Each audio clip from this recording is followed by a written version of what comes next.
In the late 1960s, if you walked into a Dodge dealership, you were usually greeted by the familiar, aggressive scowl of the Charger, a car that had already cemented itself as a cinematic icon.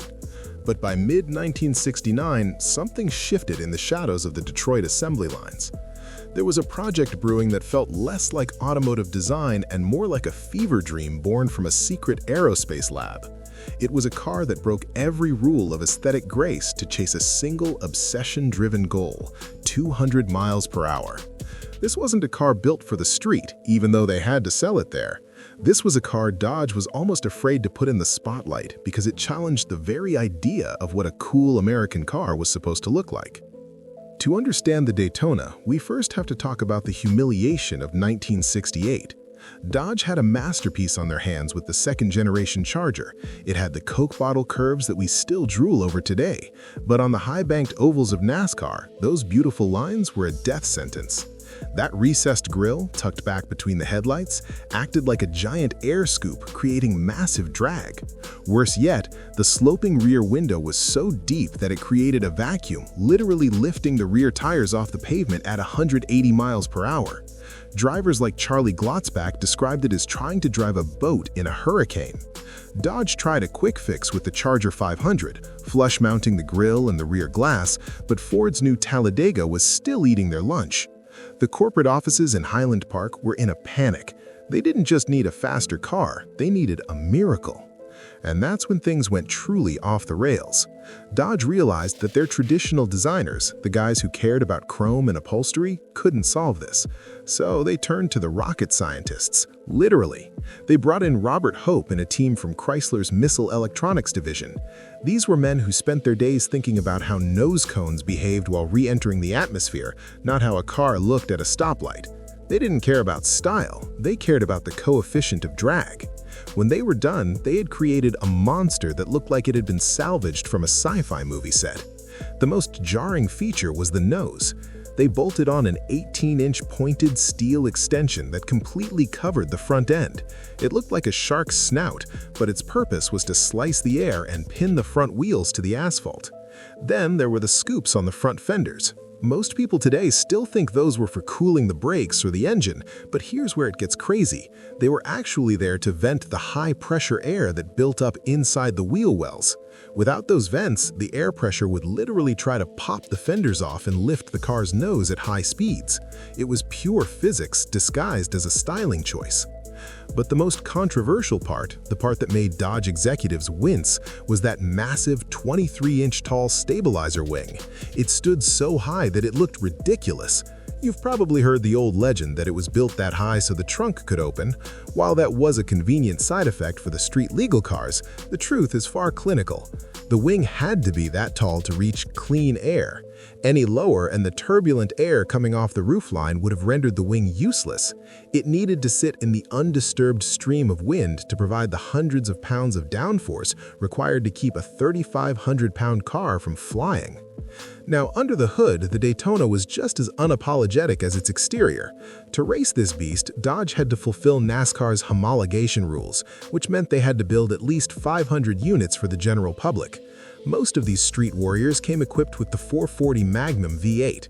It was a reliable, torque-heavy brute that put out 375 horsepower. But for the select few who had the extra cash and a death wish, there was the 426 Hemi. With its twin 4-barrel carburetors, it was rated at 425 horsepower, though everyone knew it was pushing closer to 500.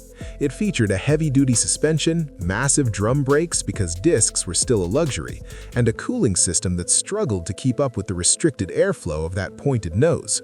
But here is where the story takes a turn into the bizarre. While we see the Daytona as a legend today, in 1969, Dodge dealers absolutely hated them.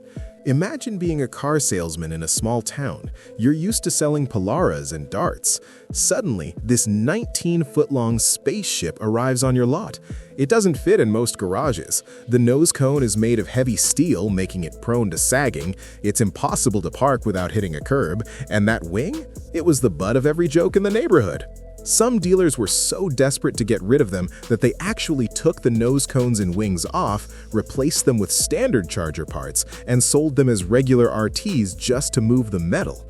Dodge had created a racing icon, but on the showroom floor, it was an embarrassing dog that sat for months collecting dust. However, on the track, the embarrassment turned into total dominance.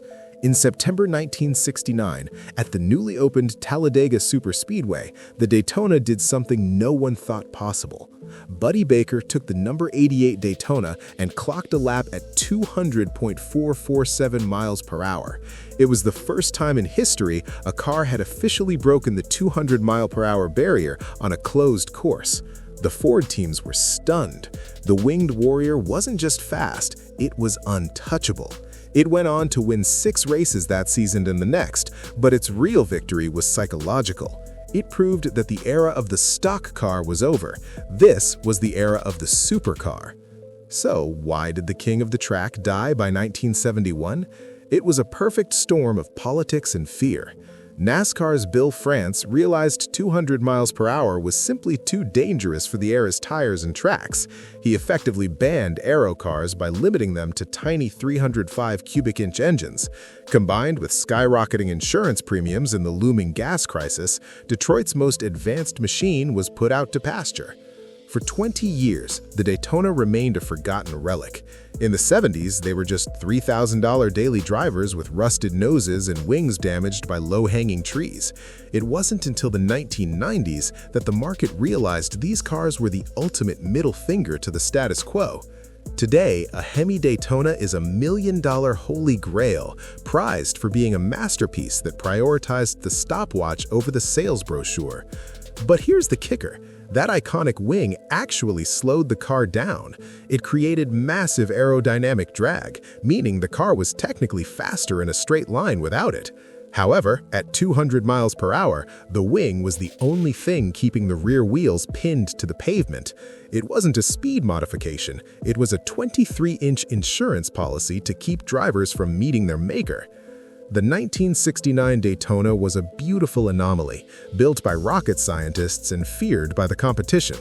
It's a reminder that to be the best, you have to be brave enough to look a little crazy.